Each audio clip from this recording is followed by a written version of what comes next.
আরেকটা ঘটনার কথা বলা হবে। আমি যখন এই 17 বছরে বহুবার জেল খেটেছি, একবার এক নাগারে 2 বছর, ঠিক না 22 মাস প্রায়। ওই সময় জামাত ইসলামের আমির নিজামী সাহেব,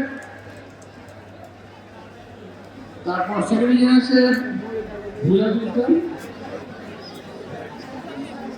মুজাহিদ সাহেব, বিলাল সাইদি সাহেব, ডক্টর তাহের সাহেব সহ অনেকেই আমরা একসঙ্গে জেলে ছিলাম 2 বছর। 2 তারিখের নামে জেলখানায় করেছি। আমার সুযোগ হয়েছিল সাইদি সাহেব আর নিজামী সাহেবের সঙ্গে বসার, কথা বলার, দেখেছি। অত্যন্ত ভালো লোক ছিলেন, অত্যন্ত ভালো লোক। আমি এই মাঠে থেকে বলতে চাই, বাংলাদেশের একমাত্র স্মার্ট সিটি বসুন্ধরা এখন আরো নিরাপদ, আধুনিকতায় আরো এক ধাপ এগিয়ে। আমি একদিন মুজাহিদ সাহেবকে জিজ্ঞেস করলাম যে ভাই 8 তারিখে নির্বাচনে কেন গেলেন? ওই যে 1 পরে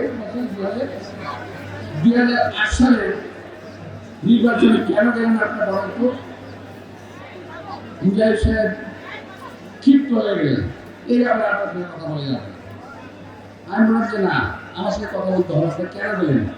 2008 সালের নির্বাচনে দেশ নেত্রী বেগম খালেদা জিয়া সঠিক সিদ্ধান্ত নিয়েছিলেন, উনি নির্বাচনে যেতে চান নাই। কিন্তু মুজাহিদ সাহেব এবং জামাত ইসলাম জোর করে নির্বাচনে বিএনপিকে নিয়ে গিয়েছিলেন। এই ছিল একটি ভুল সিদ্ধান্ত। আমি এই কথা এই কারণে বলছি যে একটা ভুল সিদ্ধান্তের কারণে আপনার দলের কতগুলো নেতা ফাঁসি হয়ে গেল, সঙ্গে আমাদের দলের নেতা সারাদিন তাদের চুরিতে ফাঁসি হয়ে গেল। আবার আপনারা যদি কোনো ভুল সিদ্ধান্ত নেন, আবার কি কত লোকের ক্ষতি হয়ে যাবে, এটা আল্লাহ বলতে পারে। দয়া করে কোনো ভুল সিদ্ধান্ত নেবেন না।